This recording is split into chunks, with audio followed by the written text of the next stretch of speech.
It makes no sense that a school nurse has to ask for permission for a dose of aspirin, but we don't have to have any permission for the child to get into a machine that pumps carcinogens into their skin.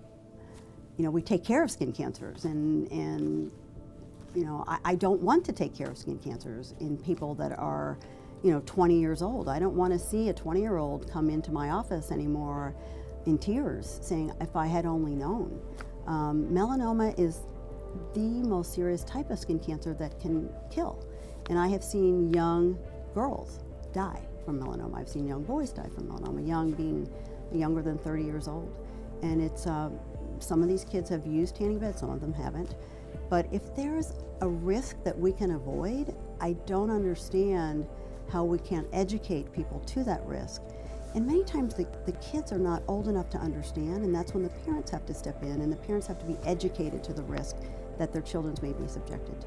It's been brought to my attention that basically an individual who's tanned for a number of years is 75% more likely to get melanoma. Literature supported an amazing rise in the incidence of melanoma in this age population. We found that 80% of our patients under the age of 40, I believe it was, a high percentage at least, had tanning bed exposure. Over the age of 40 or 50, it was much less.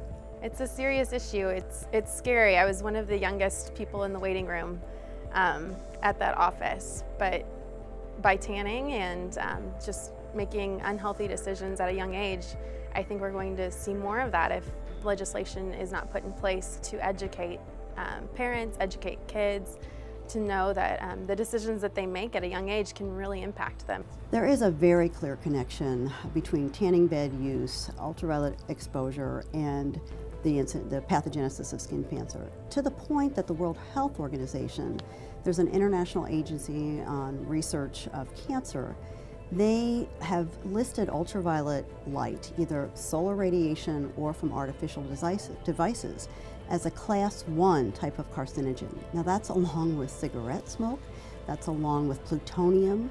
It's as bad as it gets. So it's not a matter of closing down tanning beds or putting small businesses in a bad situation. It's a matter of just making sure people are educated on the decisions that they're making and giving parents the tools that they need to help their kids out.